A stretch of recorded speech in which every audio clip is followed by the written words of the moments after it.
దివ్యవాణి TV ప్రేక్షకులకు, కథోలిక విశ్వాసులకు క్రీస్తునాథుని నామమున శుభములు. క్రైస్తవత్వం కేవలం ఒక మతం కాదు, అది ఒక జీవన విధానం. ఈ అనంత జీవకోటిలో మనిషి కేవలం ఇతర ప్రాణుల్లాంటి జీవి కాదు. నేను ఎక్కడి నుంచి వచ్చాను, నా జీవిత ప్రయాణం ఎలా సాగుతుంది, నా జీవితానికి పరమార్థం ఉందా, నా జీవిత గమ్యస్థానం ఏమిటి అన్నటువంటి ప్రశ్నలు ప్రతి మనిషిలో కూడా ఉద్భవిస్తాయి.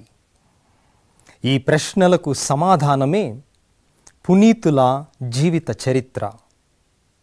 ఎవరు ఈ పునీతులు? మనకంటే ముందు విశ్వాస పదములో నడిచి ఒక మానవ జీవితం ఎలా జీవించాలి, విశ్వాసానికి సాక్షిగా ఎలా మెలగాలి అని మనకంటే ముందు నేర్పించినటువంటి వారే పునీతులు. ఈ పునీతులు మోక్షము చేరారని కథోలిక శ్రీసభ అధికారికముగా ప్రకటిస్తుంది. మనం కూడా ఈ పునీతుల జీవిత ఆదర్శాన్ని చూచి వారి జీవిత ముఖ్య సన్నివేశాలను తెలుసుకొని ప్రేరణ పొందుదాం. వారి మాటలు మనకు ప్రేరణ కావాలి, వారి విశ్వాస పదం మనకు సుమాతృక కావాలి, వారి యొక్క క్రైస్తవ జీవితం మనకు ఆదర్శం కావాలి. కనుక ఈ మన పునీతులు కార్యక్రమానికి మిమ్మందరినీ ప్రేమతో ఆహ్వానిస్తున్నాం.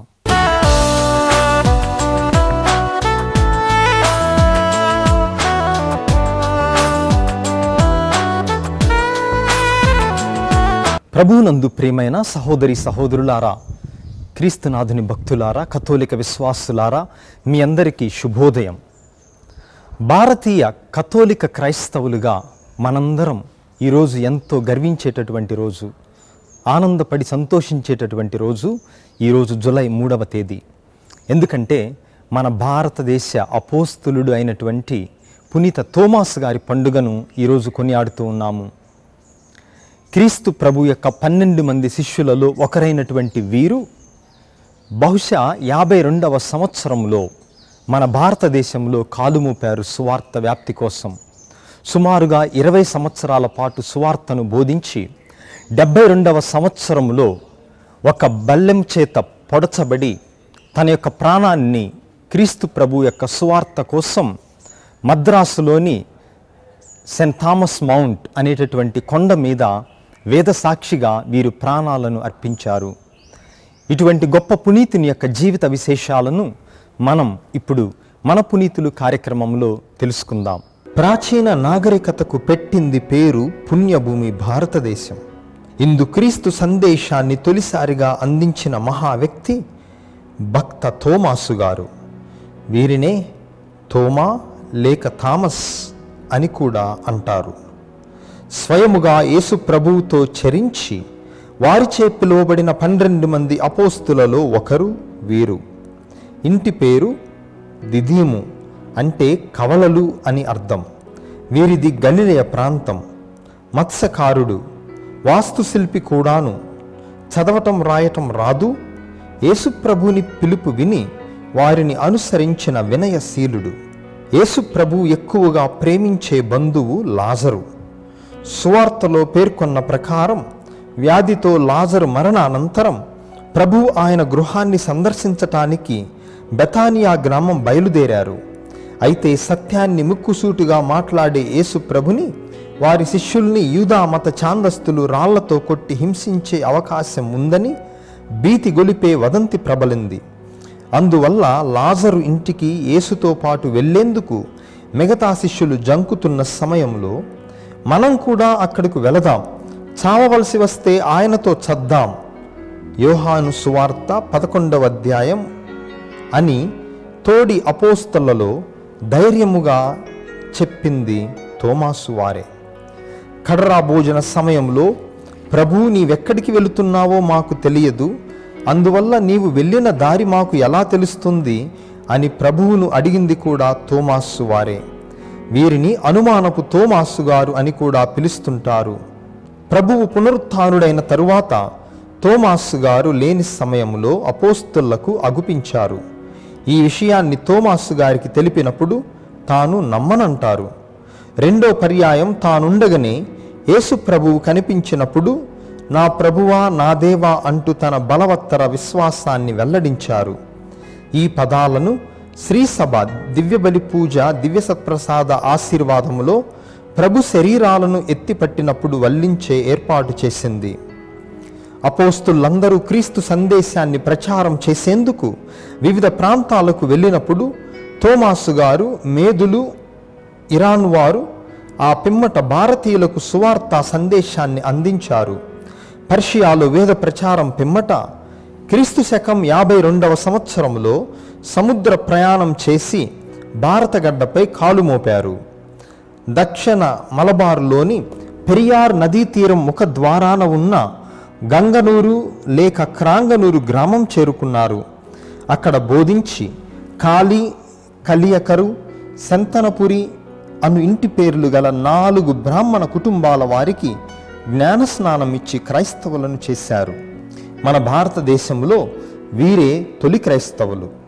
వీరికి తోమాసు గారు క్రైస్తవ మత సిద్ధాంతాలను, ఆచార వ్యవహారాలను, సాంప్రదాయాలను అలవాటు చేశారు. అటు పిమ్మట ఇంకా దక్షిణాదినే ఉన్న మలియన్కార, పాలయార్, గోకమంగళం, నిరానం, ఛాయల్, క్విలన్ అనే ప్రాంతాల్లో వేద ప్రచారం చేసి క్రైస్తవ సంఘాలను స్థాపించారు. ఈ విధముగా పునీత తోమాసు గారు క్రీస్తు వేదాలను చాటుచు జ్ఞానస్నానాలిస్తూ అనేక వ్యయ ప్రయాసల కోర్చి మద్రాసు లేదా చెన్నై పట్టణంకు చేరుకున్నారు. ఆ పరిసర ప్రాంతాల్లో మానవులంతా ఒకటేనని, దైవ సంతానమని, క్షమాగుణంతో ప్రేమ సేవలతో సహజీవనం చేయాలని, బాల్య వివాహాలు, సతీ సహగమనాలు, కుల వ్యత్యాసాలు కూడదని, విగ్రహారాధన, సృష్టి వస్తువుల పూజ మాని ఏకైక సర్వేశ్వరుడు ప్రభువునే ఆరాధించి గౌరవించాలని, జపతప దాన ధర్మాల గురించి బోధిస్తూ మూఢనమ్మకాలను, ఆచారాలను ఖండిస్తూ ఎందరో హైందవులను క్రైస్తవ జీవిత విధానములోకి తీసుకొని వచ్చారు. తోమాసు గారిని ఇలాగే కొనసాగిస్తే తమ గౌరవ ప్రతిష్టలు ఆదాయముకు గండిపడుతుందని పురోహిత వర్గం అసూయ చెంది ఆ వేద బోధకుణ్ణి తొలగించుకోవాలని యోచించారు. ఒక రోజున వారిపై దాడి చేసి ఈటెతో పొడిచి చంపారు. ఇది క్రీస్తు శకం 72వ సంవత్సరంలో జరిగింది. వీరు హతసాక్షిగా మరణించిన మైలాపూరు వద్దనున్న కొండను తోమాస్ మౌంటుగా వ్యవహరించబడుతోంది.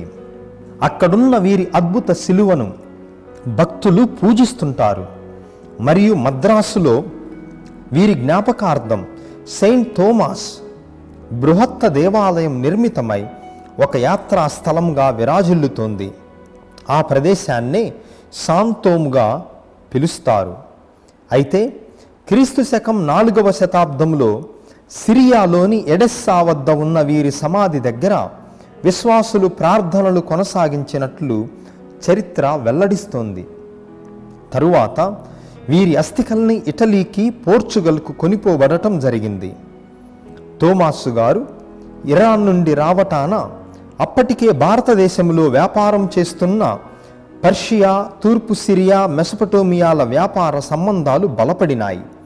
కేరళలోనైతే ఇప్పటికీ భక్త తోమాసు గారి క్రైస్తవులని పిలువబడేవారున్నారు. వారి ఆరాధనా కాండలో వాడబడే భాష సిరియన్ భాష.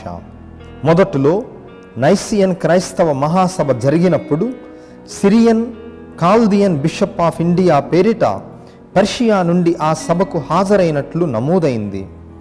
అల్ఫ్రెడ్ రాజు 9వ శతాబ్దంలో మలబారు క్రైస్తవుల వద్దకు తన రాయబారిని పంపినాడని తెలుస్తోంది.